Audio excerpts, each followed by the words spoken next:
It's starting to look and feel like spring around here, and daylight savings time is just a few days away. With that, it can only mean one thing. It's time for the spring 2022 Top 10 Comics videos to get underway. In this video, I'm counting down 10 comics to invest in on a $100 budget. Let's go.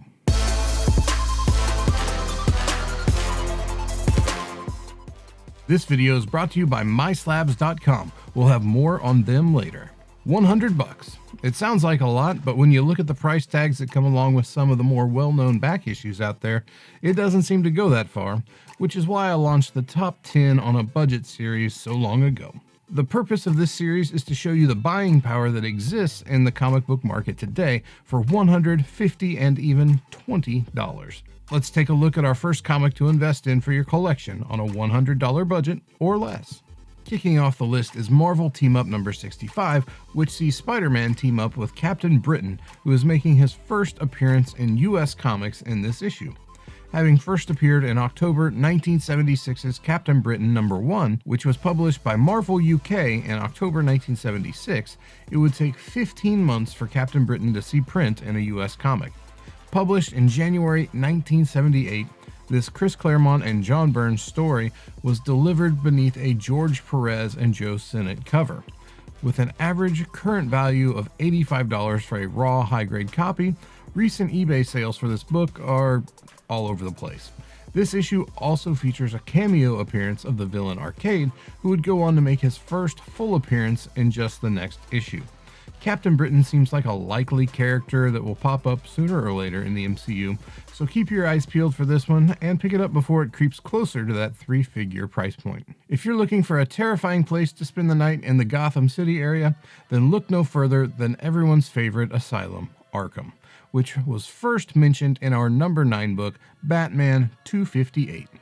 Originally called Arkham Hospital, the name would later be changed to Arkham Asylum, a name that would become synonymous with Batman and his Rogues Gallery. Cover dated for September and October of 1974, the Denny O'Neil scripted tale Threat of the Two-Headed Coin is where we first encountered Gotham's fabled asylum. Featuring appearances from Two-Face, Joker, and more, this issue is a must-have for any Batman fan. Currently selling for an average of $90 for a raw high-grade copy, Batman 258 isn't as sexy as some of its surrounding issues, but it's hard to imagine the Bat without Arkham after all of these years. Following the success of Spider-Man No Way Home last December, it's only natural for a comic collector to want to add the first meeting of Steve Ditko's most famous creations to their collection. There's just one problem. That thing's a little bit pricey, but man, have I got good news for you. Our number 8 book can give you that first meeting story you desire within our $100 budget and help you finish off that Doctor Strange Volume 1 run that you've been working on.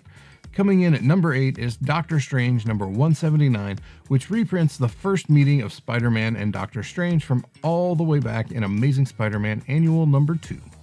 Originally published in September 1965, the story is reprinted in the April 1969 issue of Doctor Strange. Currently bringing an average sales price of $95 for a raw high-grade copy, a collector would find it difficult to find a copy of ASM Annual number 2 in one piece for that same price. In January 1992, things were great.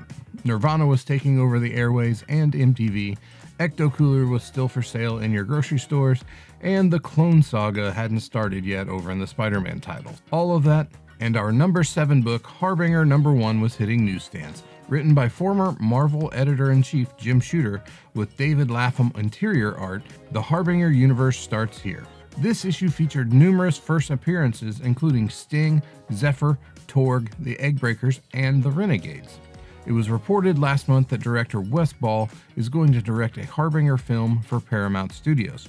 Currently, this book is selling for an average price of $90 for a high-grade raw copy. Be sure to check out the inside of this issue though, because if the mail-away coupon for Harbinger 0 is missing, then you've got yourself an incomplete copy. If that doesn't bother you, be sure that the price reflects the incomplete status. Don't pay complete book prices for an incomplete book. At the time of recording this video, we are inside of 3 weeks from the release of the long-awaited Moon Knight show over on Disney+. It just didn't seem right to put together a list and not include a relevant Moon Knight book. So here's your obligatory Moon Knight pick, Moon Knight number 25, our number 6 book. Published in November 1982, Moon Knight 25 is from the most well-known Moon Knight creative team there is, Doug Monk and Bill Sienkiewicz. In fact, this issue has a standout cover that came out in the middle of a streak of standout covers. Sienkiewicz was simply killing it at this point in the run. This double-sized issue features the first appearance of Black Spectre, and considering we don't know a lot about who may or may not show up in the Moon Knight show, most notable first appearances are experiencing that spec bump right now, currently bringing right at $100 on average for a raw high-grade copy. This is a book that even if the spec doesn't hit, will still make a gorgeous addition to your collection. If you're looking for a new online marketplace for buying and selling comics, then check out MySlabs.com. MySlabs has just expanded into raw comics and cards where for only a 3% seller's fee, you can now sell your raw comics. If slabs are more your thing, then you're in luck, as MySlabs.com has no shortage of graded comics and cards available, and if you're interested in selling your graded items, it will only cost you 1%. Check out this video from MySlabs. Tired of paying 10%, 15%, or more to sell your cards, comics, and digital collectibles? How does 1% sound? Too good to be true? Well, not anymore.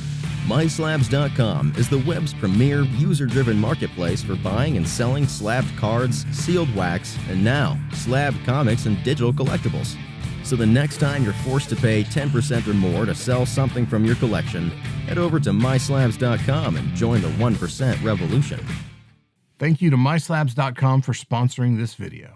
Most characters are happy to have one show relevant in pop culture at any given time, but it's simply not enough for Lucifer, the star of our number 5 book, Sandman number 4. Lucifer, the TV series starring Lucifer Morningstar, recently wrapped its 93-episode run in September of 2021. Spending 3 seasons on Fox before being picked up for another 3 seasons by Netflix, the show helped drive the value of Sandman number 4 up over the $100 mark at its peak. The issue has settled back to a $100 price point, but could be set up for another bump in value as Lucifer is returning to Netflix in the upcoming Sandman series. Published in April 1989, this issue features a fantastic Dave McKean cover, a Neil Gaiman story, and interior art from Sam Keith and Mike Dringenberg. The story, titled A Hope in Hell, is one of my all-time favorite comic book stories. If you're keeping count, that's 2 of my absolute favorite comic stories in the first 8 issues of Sandman. It's really that good if you haven't already read it. The summer of 1977 would have been one hell of a time to be a kid. Star Wars was tearing up the theaters, some of the best music ever recorded was filling the airways, and Chris Claremont, Dave Cockrum, and later on John Byrne were in the early stages of one of the greatest story arcs to ever grace the comic book industry. The Phoenix Saga was about to grab another gear and take readers to a place they'd never been, and it really turned a corner in June 1977's X-Men 105. Freshly back from being dead, Jean Grey, or the Phoenix, finds herself in a fight with Firelord. No big deal, he's just a herald of Galactus. What better time to manifest some awesome new cosmic level powers than in a fight with a guy like Firelord, right? Well, the Phoenix Force broke free for the first time following Jean's return here, and little did the reader know that it was going to take us to some dark places. In addition to that, Lilandra, who would go on to be the Empress of the Shi'ar Empire, makes her first full appearance here in X-Men 105. For $100, you can pick up a pretty nice copy of this X-Men classic, and if and when the MCU gets around to telling a Phoenix Saga story, maybe one that even remotely resembles the original story, the first appearance of Lilandra might be a good long-term spec to have in your pocket, or long boxes, or wherever you keep your comics, really.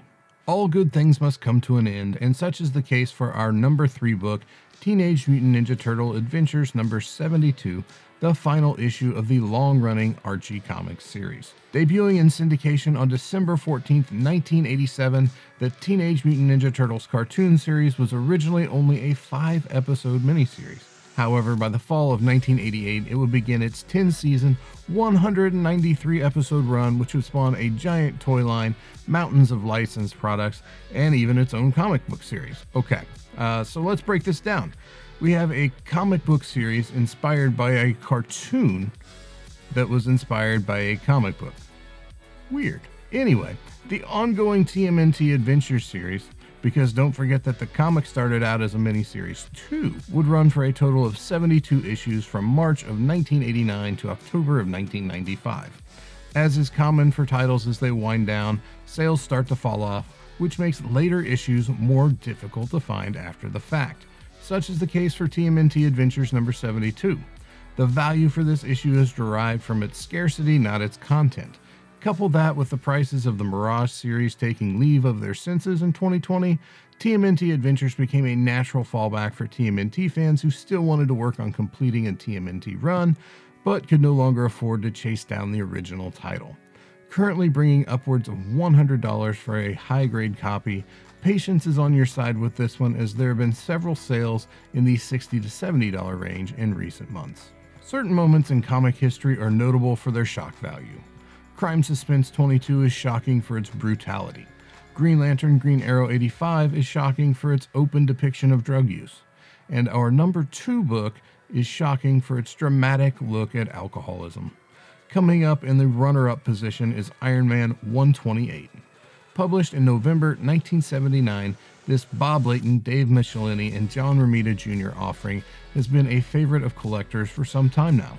The iconic Demon in a Bottle cover is one of the most recognizable covers in the entire Iron Man run, and despite being a 9-part story that takes place from Iron Man 120 to Iron Man 128, this cover simply sucks all of the oxygen out of the room. In fact, before Justin Hammer's spec pushed the value of Iron Man 120 higher, you could buy the other 8 issues in this story arc for about the same price as this issue alone. The cover to Iron Man 128 is simply Demon in a Bottle to most collectors. You can pick up a nice copy of this book for right around $100 in the current market, but I would encourage patience once again, as prices seem to be fairly volatile recently, with sales ranging from $60 to $180 for VF or better copies. Topping our spring 2022 list of comics to invest in on a $100 budget is the first appearance of Big Red. Well, in color anyway. Coming in the number 1 spot is Next Men 21, the first appearance of Hellboy in color. Published in December 1993, Mike Mignola makes a guest appearance in this John Byrne title, and he brings Hellboy along for the ride, having previously debuted in San Diego Comic-Con Comics number 2 just a few months prior in August of 1993. Hellboy is one of the great characters to come out of Dark Horse in the early 90s, and the character has had his share of success and failure at the box office. For collectors who aren't able to fit San Diego Comic-Con Comics number 2 into their budget, Next Men 21 is the natural book to turn to. Sales for this book are starting to climb, and sales are beginning to exceed the $100 price point. However, there are still several recent sales for under $100. The key takeaway here: if you want this book in your collection, I would prioritize it before it makes the short leap up to $150 or a $200 price tag. 2022 is shaping up to be another year to remember. Inflationary pressures and rising gas prices will quickly impact the amount of expendable income in the pockets of collectors, and that will surely have some impact on the collectibles market. Will collectors stay home and shop online at elevated prices, or will we still flock to comic shows and conventions but have less buying power once on the sales floor because of steeper travel costs? Will comic values drop in response? Only time will tell how this will play out, and one thing's for sure: we're living and collecting in interesting times. Check out myslabs.com and let them know Como sent you. If you want to see even more top 10 lists, then check out this video right up here, or check out my top 10 comics playlist. Happy hunting out there, and don't forget to collect responsibly. I'll see you in the next video.